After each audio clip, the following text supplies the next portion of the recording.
Ko ia sa ngole na bang ni vinaka kana sa nabagada ng usarti ko ng garamit tavi to talaga na bang ni sa ni nabang renre taka na kana sa bagada ng ni tavi sa ni tutu ba menang garabe ni singa vinaka ni ko ay nondaru iwasin ngaw na ni kana rongo din nondaru serikali namaki en mataka vinaka ni ko sa wanu ni vinaka levo na bang levo talanga nandinga taka to na VTFM fly high ratu chosaya ngasinavato rakete kete tarambewa tuna mosi na lolosi ni bovale meuna ser-sere.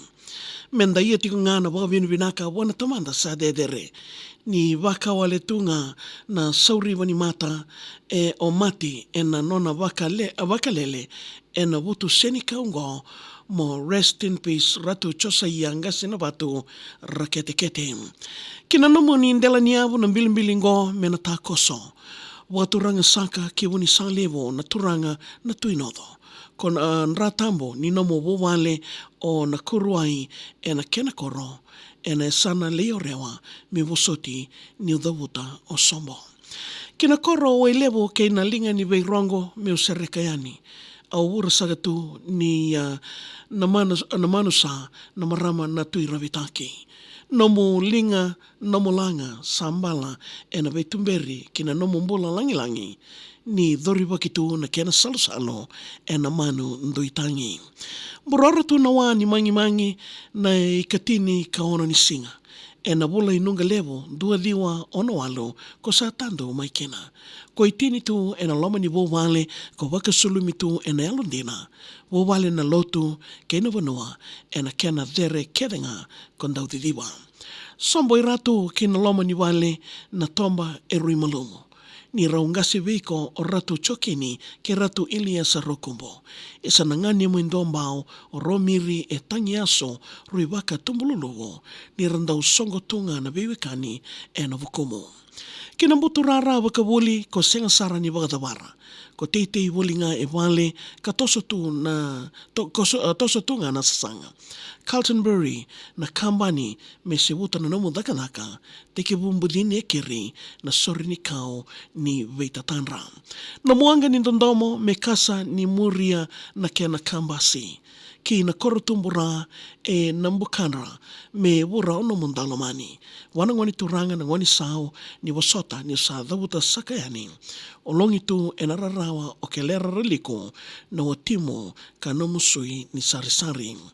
Wani mata ni rarawa ratau mbuluta tu na ngone e na yasa ni nomukisi. Mokila ni sa loloma tu yani na nomulu matua o esiteri rokeli. I wono wakatama wekelera ke pena ia na linga ni vesusu e wagasakiti. Nomo kalomani o andi wakadengo kon daulomana ka nomo itini. Weira na bewekani e sengan nindua kon dau wakan ndui taka. Na ilomu e savo rakilake de tu na tamata. Ni nronro tu ni nomunra e kasaka wakaturanga. Raosi wakatu e na singa ni veitaladi na nomu ndauinaka. Wuni nomu lenga e tawa kilatu na bewekani se veira tu na nomu wawale. Ko wuni taga tumbeka ni ko senga ni mbau mosita tu na kemo mati. Sombo iratu me mbau kilei tolo mua simbula tale ni tumbu tu na vele doyaki verito na nomu vitinani e wale. Kondau tu taka tu nandina na loloma sandau nomunra nrakitu nimbula. Isa na nomu veisusu samai tumbu kakanretu kasawaka ibua. Ndibo tu o ratau na ngone mombau a reidi ratau talimanda wakandua ni kondau lomana kedenga na tamata sombo tamaimbuna.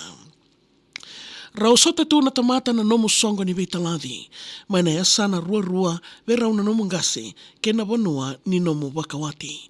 Nomu wanua ni daka talinga era waka dhuwa ulutu e na tangi ni ramusita tu na vinaka ni nomu i wakarao ni esatakali.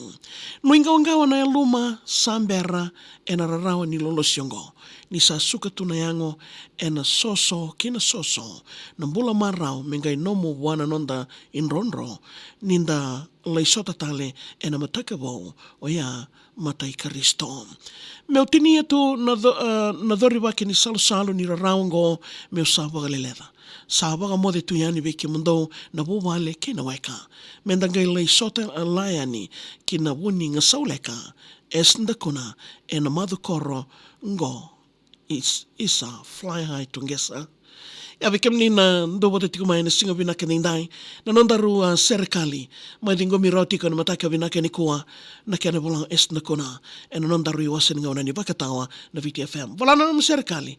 Email tak mai via maria@vtfm.com.fj. Na nama kibe ma manitiwa moni tikina bang romboka na kena mandau mai rongo tiko kena. Ano be surati nga nama